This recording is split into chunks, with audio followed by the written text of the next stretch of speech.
1 day of coal, 364 days of fun, I'll take my chances. Can some of you relate to that, being a child? You know, once I was a Nixie child and high energy, and my mom told me that every Christmas, starting about midnight, on the hour, I would go into the bedroom, shake the bed and say, "Is it Christmas yet? Is it Christmas yet? Is it Christmas yet?" I was that kid. Now, once we heard our parents stirring, we children would line up on the steps leading from the upstairs to the living room and wait for our parents to come down. They would go in first because I thought they would be just as surprised to see what Santa has brought as we were. And then once they got over their little shock, they'd let us in the room and they would make some final adjustments to the room. And when they said it was time, from those steps, I went flying into that room in a nearly delirious state of wonder and joy. But one year, I didn't wake them up.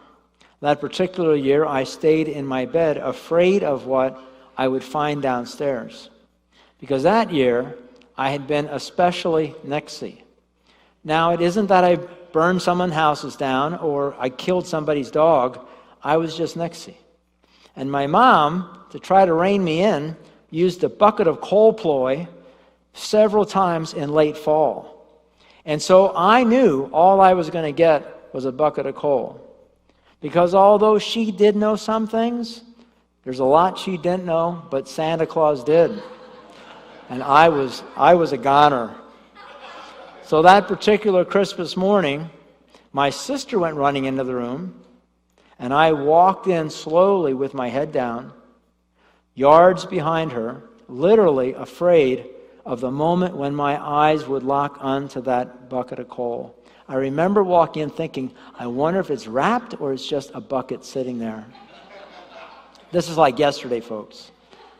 And as I turned the corner, I remember thinking, wow, Santa Claus really went overboard for my sister. Look at all those packages. Maybe he's trying to rub it in, make it really bad for me by giving her so much. And as I went in, everything was wrapped, so I knew my bucket of coal was wrapped. I began checking labels on the packages, and I found one box that said Tommy, and then another Tommy, and another, and another, and another. And I was thrilled and amazed, dumbfounded, incredulous, filled with joy and excitement. And do you know what my very first thought was when I saw my name in those tags? I remember this like yesterday, I remember thinking, Santa Claus doesn't know everything they say he knows. Because I knew if he would, I would got the bucket. And you know, that was my earliest encounter with grace. Did I deserve those gifts? No. My initial assessment of my sad plight was absolutely correct. And my parents' warning about coal were valid and well-founded. And yet I got gifts anyway. Gifts I absolutely did not deserve. Why? Because of their love and the resulting grace that they showed me. You don't want to miss next week.